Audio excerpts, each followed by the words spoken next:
Alex, I've spent 30 years convincing wood to stay flat and steel to stay round, but electricity is the only thing in this shop that feels like actual witchcraft. You can't see it, you can't smell it unless you've already messed up, and it's got a mean streak a mile wide.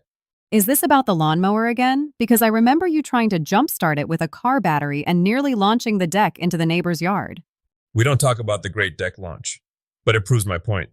People treat automotive electrical systems like they're some mysterious black box, but really it's just plumbing for invisible water. If you can understand how a leaky pipe works, you can find a parasitic drain in a Toyota. Invisible water. That's actually a surprisingly helpful way to put it. But for those of us who weren't born with a soldering iron in our hands, where do we actually start? Because every time I look under a hood, it looks like a bowl of multicolored spaghetti. It starts with the heart, Alex. The battery. Everything, and I mean everything, comes back to that lead acid box. If the heart is weak, the brain starts hallucinating. I've seen guys spend 3 weeks trying to diagnose a possessed transmission that was shifting like a mule on roller skates, only to find out the battery was just sitting at 12.1 volts instead of 12.6. 12.1 versus 12.6. That sounds like a tiny difference. Does the car really care that much? The car cares more than your mother-in-law cares about your choice of curtains. See, a battery isn't just a bucket of power, it's a stabilizer. Think of it like a shock absorber for the electrical system. When the engine is running, the alternator is screaming, throwing out pulses of juice. The battery soaks those up like a sponge. When the sponge gets old or dry, those pulses hit your sensors directly. Suddenly, your dashboard looks like a Christmas tree, and your engine starts hiccuping. Okay, so the battery is the foundation. But I've heard you say heat is worse for them than cold, which feels backwards. My car always dies in January, not July. That's the great battery lie. Summer is when the executioner shows up. Winter is just when the body falls over. High heat under the hood literally cooks the liquid inside the battery. It evaporates, the plates inside warp, and the chemistry gets all gummed up. Then, when the first frost hits, the oil in your engine gets thick like molasses, the battery has to work twice as hard to turn the crank, and snap, it gives up the ghost because it was already half dead from August. So the battery is essentially a drama queen that's been nursing a summer grudge. Precisely. And if you want to know if yours is about to quit on you, you need to understand voltage drop. This is the secret handshake of the pros. Most beginners just check if they have 12 volts at the battery. That's like checking if there's water in a pipe while the tap is closed. It doesn't tell you if the pipe is clogged. Okay, walk me through that. If I'm looking at a motor that won't turn over, how does voltage drop help me find the clog? Let's say you have a copper cable running from your battery to your starter. If that cable is corroded inside, where you can't see it, it creates resistance. Resistance is like a kinking a garden hose. You put your multimeter on both ends of that cable while you're trying to crank the engine. If the meter shows a high voltage, it means that cable is stealing power that should be going to the starter. So the meter is measuring the difference between the 2 points? Exactly. If the cable is healthy, the drop should be almost zero.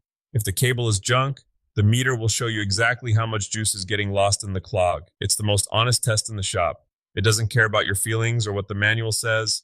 It just shows you where the energy is turning into heat instead of motion. You mentioned good schematics earlier. Whenever I see those diagrams, they look like a map of the London Underground drawn by a toddler. How do you actually use those without getting a headache? You have to treat it like a choose-your-own-adventure book. You don't look at the whole map. You find the component that's failing, say a headlight, and you trace the river back to the source. You're looking for the checkpoints, the fuse, the relay, the switch. And the ground, right? You're always yelling about grounds. Because 90% of the ghosts in a car live in the grounds. In a car, the entire metal frame is part of the circuit. It's the return path. If you have a rusty bolt where a wire attaches to the frame, the electricity can't get back home. It starts looking for other ways back. That's how you end up with a car where the blinkers flash when you step on the brake or the radio hums when you turn on the wipers. The electricity is literally taking a detour through other components because the main road is washed out. I remember you once told me that a bad ground is like an unrequited love. The energy is there. It just has nowhere to go. That's a bit poetic for a guy covered in gear oil, but yeah, it's pretty spot on. It just wanders around causing trouble. So what about the tools? I see people using these little light-up screwdrivers, test lights, and then I see these $500 scanners. Is the old school stuff dead? A test light is great for finding out if a wire is hot, but it's a blunt instrument. It's like checking if a stove is on by putting your hand on the burner. You get an answer, but not a very detailed one. On a modern car, some of these computer modules, the ECMs, are incredibly sensitive. If you poke the wrong wire with a cheap test light, you can actually send too much current into the computer and fry a chip that costs more than my first truck. Wait, so you can actually kill the car's brain just by trying to test it? Oh, I've seen it happen. If you're working on anything made in the last 20 years, you want a high impedance multimeter. It's a fancy way of saying the tool won't interfere with the circuit it's measuring. And for the diagnostic side, a basic OBD2 scanner is your best friend. It's like having a translator who speaks car. It won't tell you exactly what's broken, but it'll tell you which neighborhood the fire started in. Neighborhood of the fire. I like that. So if it gives me a code for a lean condition, it's not necessarily a bad sensor? Exactly. It might be a vacuum leak or a clogged fuel filter or, wait for it, a bad ground wire giving the sensor a false reading. That's why we follow the data. You don't just fire the parts cannon at the car. The parts cannon. I've definitely been guilty of that. Maybe it's the spark plugs, maybe it's the coil, maybe it's the whole engine. That's an expensive way to spend a Saturday. Diagnostics is about being a detective, not a gambler. You eliminate the easy stuff first. Is the battery healthy? Are the terminals clean? Is the ground solid? If you don't do those three things, you're just throwing money into a hole in the driveway. What's that little needle for? You look like you're about to give the truck an acupuncture treatment. This is a T-pin. This is how you back probe a connector. One of the biggest mistakes people make is shoving their multimeter probes into the front of a plastic plug. You'll stretch out the metal terminals inside, and then you've created a new problem, a loose connection, while trying to find the old one. You slide this pin along the wire into the back of the plug to touch the metal without damaging the smile of the connector. You have to be gentle with it. It's almost surgical. It is. You have to respect the pins. If you manhandle a wiring harness, it'll haunt you for the rest of the time you own that vehicle. I once spent 4 hours fixing a mysterious intermittent stall that was caused by someone, I won't say who, but it was someone with my last name, shoving a paperclip into a sensor plug 10 years ago.